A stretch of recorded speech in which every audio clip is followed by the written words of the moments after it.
Panji menawi panjenengan badhe ngersakaken menapa kemawon sedaya sampun sumadyo. Matur suwun ya.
Iya, saestu napa pripun Ndara? Nyuwun sewu Kang Mas. Sajake dias nika kok mecap-mecap. Mboten Iki aja kados ngono. kalih pangan kok panjenengan. Sing seneng ngono lho arep diundhake kok sa. Kudune yen dindai bayarane kuwi bunga. Seneng marang. Aku mau butuh biru. Yo, Nggih Ndara. lening garwaku wis mawon ana ing kamar kakak. Nggih. Kowe lan anak-anakmu tak aturi ora. Oh Tapi ngaten. kewajiban sing Oh nggih. Nduk arep ana adegan 17 ke atas. Kula kalih sedaya abdi nyuwun pamit Ndara kepareng. Ayo Nduk.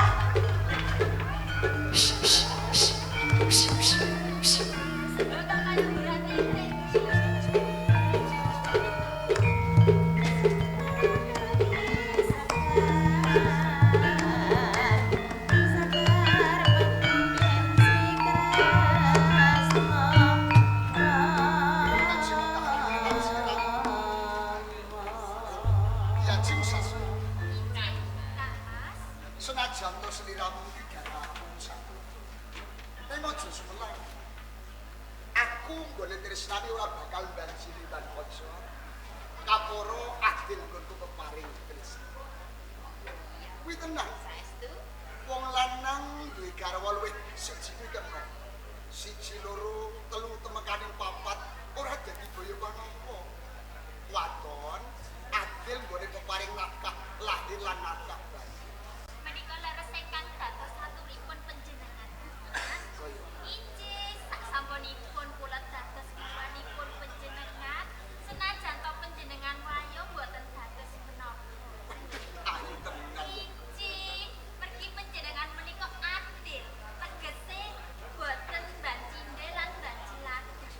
Iya kuwi saja. Injih, Senajan to sliramu ki biyen mijil suku Karang Pradesan, leres.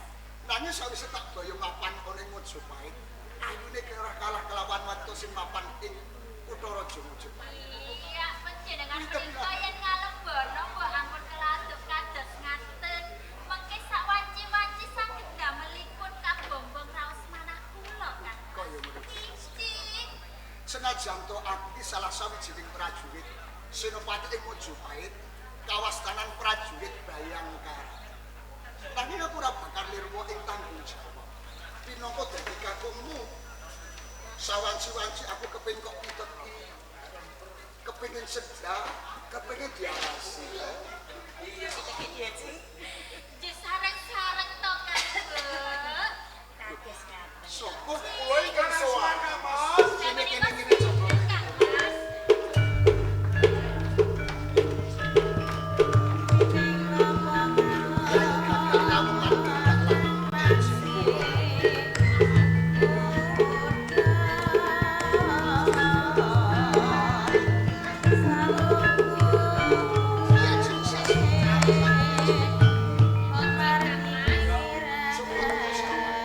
Iki mono kadang-kadang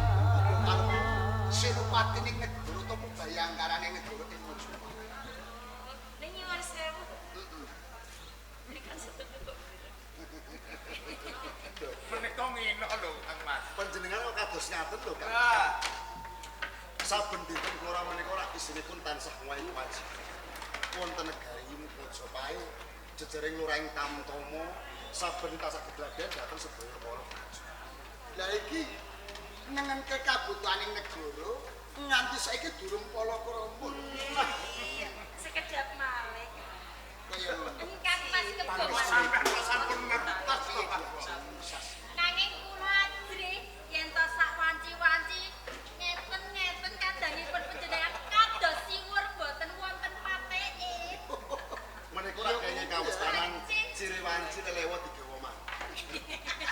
Ora ta Yai. Umpama sliramu sakloron ing mangkene mengkusah sang wanita pinoko dadi garwamu nulato kelawan garwaku diajeng utari lan sasmu. Rina lan mengi kula menika tansah dedonga dhateng kersane Gusti. Mugi-mugi menawi ing mangkenipun kalampah kedhaupan kaliyan satunggaling wanita boten wonten gesahipun kaliyan ingkang garwa panjenengan. Apa kuwi tenan ya? Saestu. Yen sliramu kepiye, Jok? Menika leres Mas. Semanten ugi kula. Kula menika menawi pados garwa. Menika rak nggih boten benten kalih garwa panjenengan. Kaya ngono. Nggih. Iki mbiyen mijil saka Karang Pradesan. Yo saestu. Yo, gaweane dodol gethuk. Oh, sampeyan niku lho. Sampeyan niku kok tresno kalih Lha iya, pancen duk nalika semono dodol gethuk. Nggih. Tak boyong mapane Mojopahit. Pindhane widodari Suprobo. Menika leres lho. Lencir kuning merah.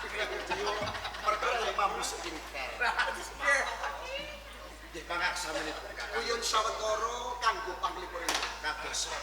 Nanging karoyo-royo suwan ing Taman Sari merpati kelawan pun Kakang sajana wigati. Estunipun pancen wonten wigatos. Ingkang badhe kula aturaken kunjuk ngersanipun Kakang Kebun. Iya. Katuran pirsa Kakang. Menawi ari kalenggahan menika lambang kejayan wonten ing negari Mojopahit. Negara Kertagama. Sota Soma, Kyai Margapati, anes saking pelangganipun. Gila.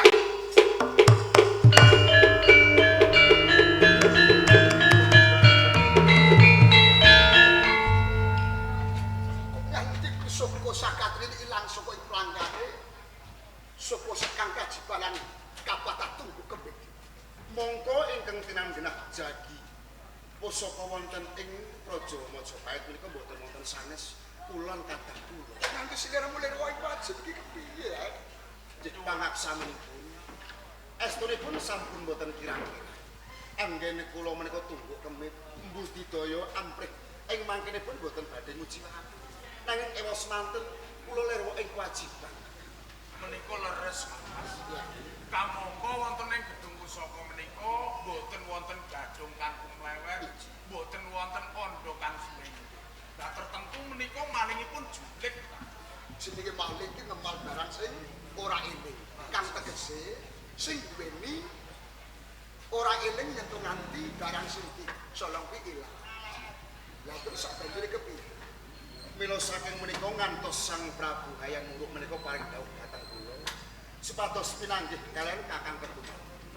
Wigatosipun perkawis wangsulan botenipun lambang kejayan wonten ing negari Mojopahit.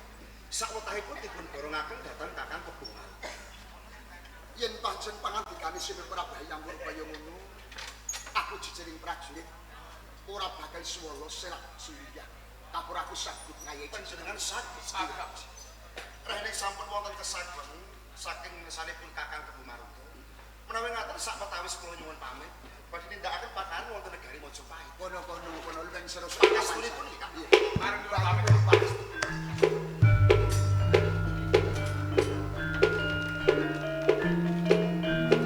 Ya cinta ilang sesu. Kaya ngono Amerika kuyen kebutuhan Mojopahit ilang suwe. Aku sing kapatah budidaya mulih Durjana sapa tenalika istimewa diwaksanaken. Menawi ingkang kula suwun panjenengan ingkang atos-atos. Waktu jeneng sing tak jane. Kula namung saged ditulungaken. Panjenengan ingkang atos-atos. Saudara hujan pamit. Karya Basuki. Ingkang atos-atos.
Majapahit kaporo nyidro bentuah sakatrine.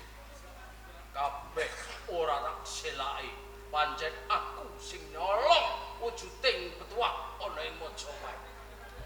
Yen kowe kepengin slamet, negara Kertagama Sota Somalan Kris Kyai Margapati ulun ke kelawan aku. Tak rewangi aku nyolong teko gedung pusaka Kiturtane nyawaku.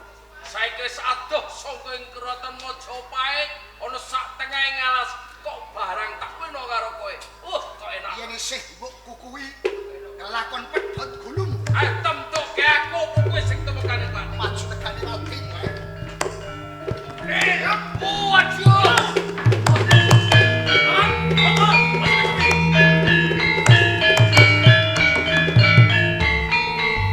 Kebun Maruta. Wis tepung kelawan. Senopati Majapahit yo jagaling menungso. Sopo? Citrasena. Putraning Pasundan Sri Paduka Maraja. Oh. Yen kaya ngono pawongan sing gawa bentuah sakatrine iki kalebu wong Pasundan. Yo, Citrasena. tak dodora tak selaki. Tenane anggonku nyidra bentuah sakatrine ana Majapahit. Mergo licike wong-wong Majapahit. Utamane Bekel Madaya Gajah Mada.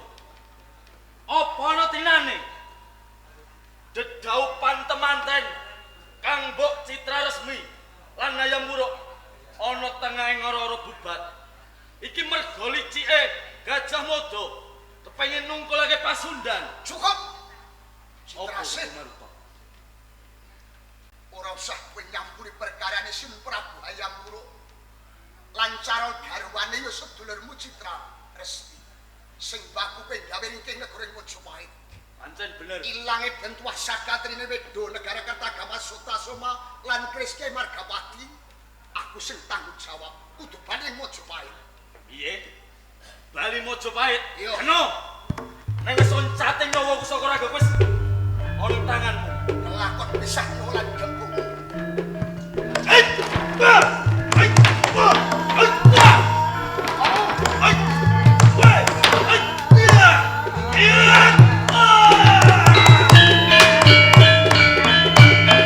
Citrasena.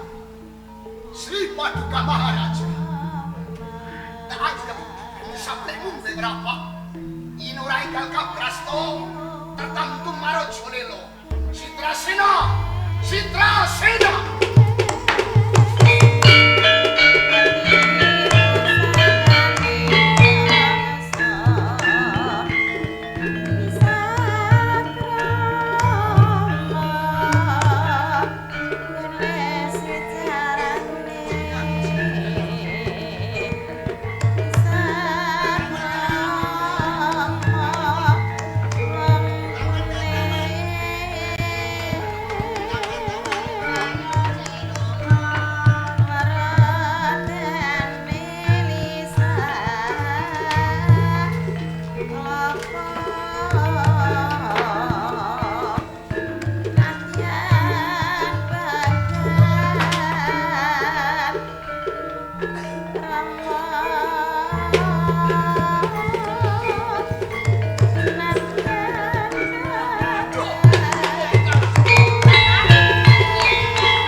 Senopati Majapahit ingkang nami Kebo Maruta.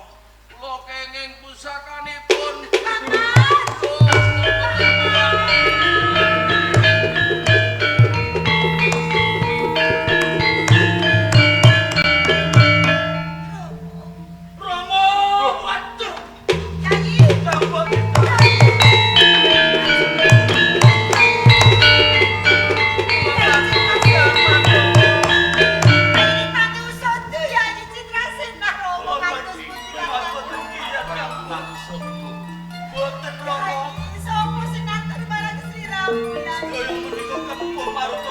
Raden Mojopahit kang wantu. Nyai.